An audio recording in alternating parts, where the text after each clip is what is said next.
Every week I watch this Cavs team. Every game I watch this Cavs team. Hold on, that ain't the right background. Let me switch that up. this ain't the football channel. Hold on. We good. We good now. All right. Every time I watch the Cavs play, they reinforce in a different way just how different they are from the teams that they put out in years past. And the thing that I want to focus on today is the fact that this team is cold-blooded now. Like every time it looks like their back has been against the wall so far in this 13-0 start, watch how the Cavs respond.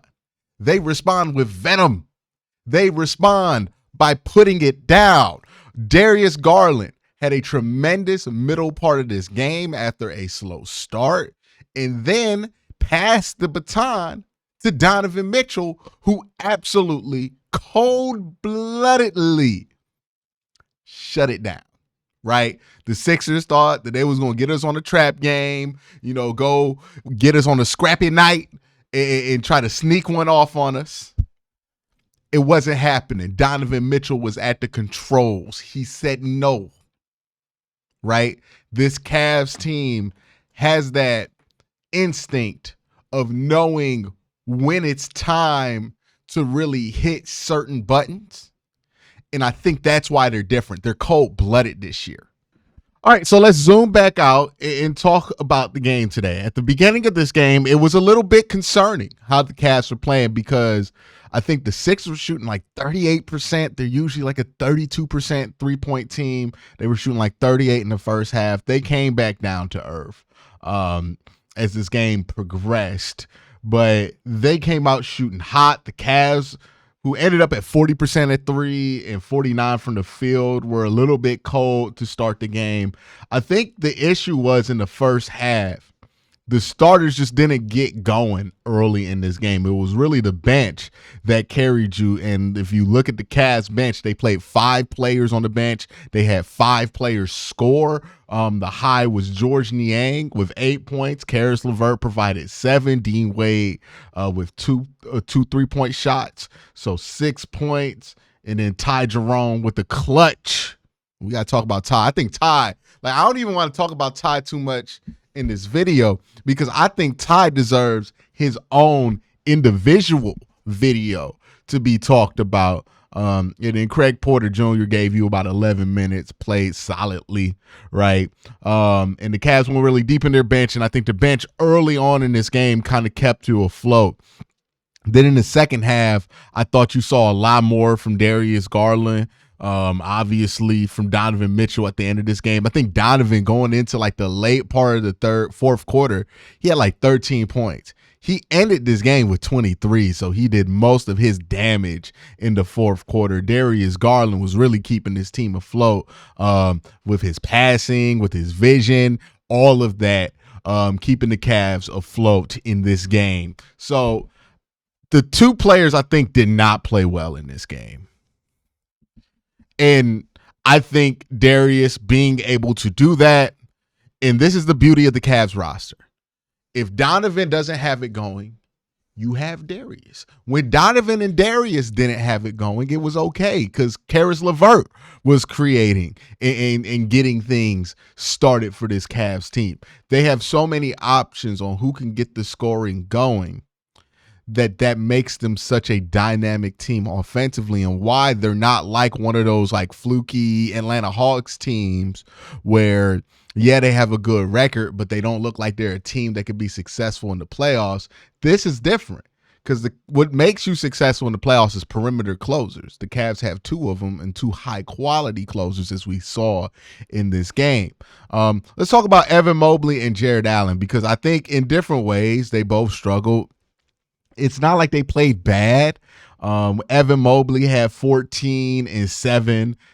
Jared Allen had 11 and 12. So it's not a bad game by these two, but I thought that there were a lot of missed opportunities, especially for Evan Mobley in this game. I really think he should have been closer to 6 of 8 than 4 of 8. You get those extra 2 points. Now we're talking about 18 points, and we're really happy with the 18-7 Evan gets you, but he missed, I think, 2 bunnies in this game. The same thing happened with Jared Allen, where he missed a couple of bunnies in this game.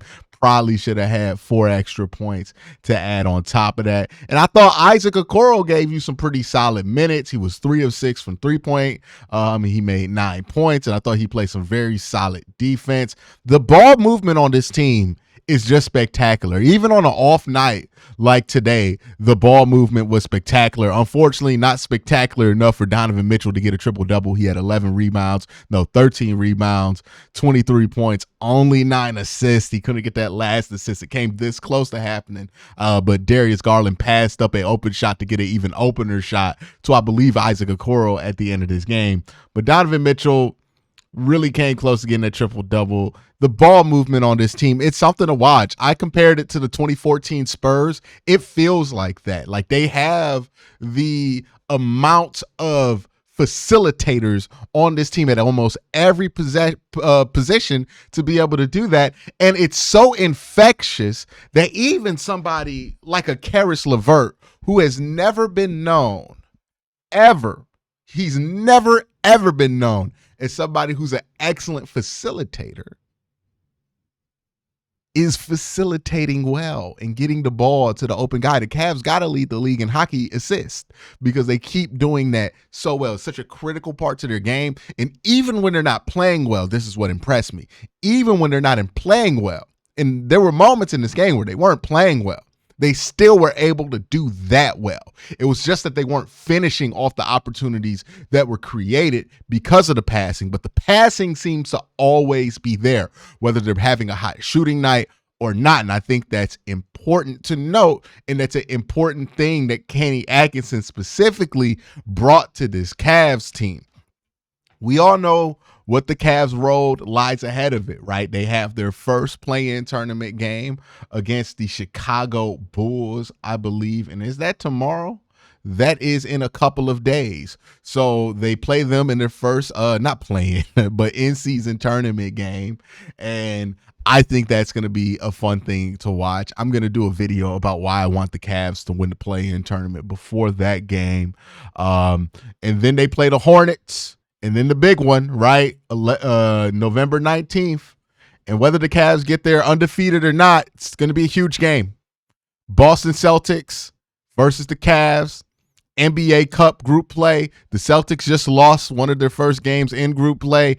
And this game, I believe, is in Boston. Look, a lot of people want to see how this matchup plays out, right? The Cleveland Cavs and the Boston Celtics, they played in the playoffs last year, but the Cavs were so injured. That was under J.B. Bickerstaff. It's almost a different team.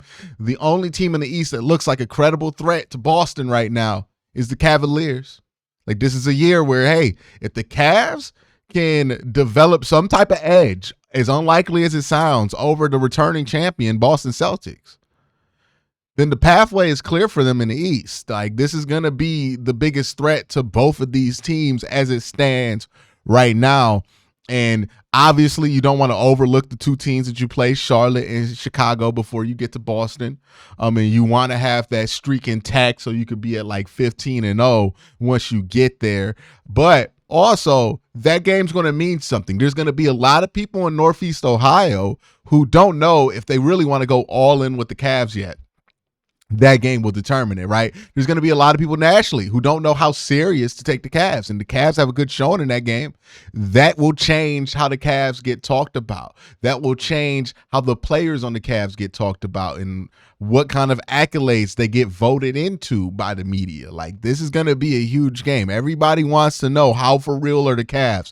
The only nick against them in this win streak is that they haven't played the top competition. Well, Boston Celtics are right there. Right? It's a big game. The last couple of big games the Cavs have had, they put belt to ass. They played the Lakers, beat it down. They played the Warriors and beat it down, right? So now, looking at that Boston game, looking ahead a couple of games to that Boston game, that's going to be the next big stop here for the Cleveland Cavaliers. And I think a lot of people are going to really determine, okay, I think I could take them seriously based on how they play against the Boston Celtics. I think you should take them seriously regardless of how they look against the Celtics. I think they provided that so far this season. I mean, they're already over 25% of their win total from last year. But there's going to be a lot of people who are hesitant. They want to know, should I take this team seriously? Should I not? In that game against Boston, going to be the thing that determines that for a lot of people. I'm excited about the direction that the Cavs are going. I'm excited about how they've looked. I had a feeling that they would look better under Kenny Atkinson. I'm not going to lie to you and say I thought that this would be possible. They look better than I ever imagined under Kenny. We all knew it was time for J.B. Bickerstaff to go by the time that J.B. Bickerstaff went. We all knew that there were some changes that didn't need to be made. And look, I was critical of Kobe Altman for not making enough changes. Nah, man, like apparently he knew the formula was good. The coaching was just the problem there. And this formula looks good. Do they still need to add a wing? Yes. But you feel a lot better about them being able to get that wing when they're winning at this rate and they look like a team that you really want to join. Question's going to be like, do you want to trade significant parts of this team and mess up what you have going, which seems to be a pretty damn good thing if you're Cleveland. But that's my thoughts. Let me know your thoughts in the comment section down below.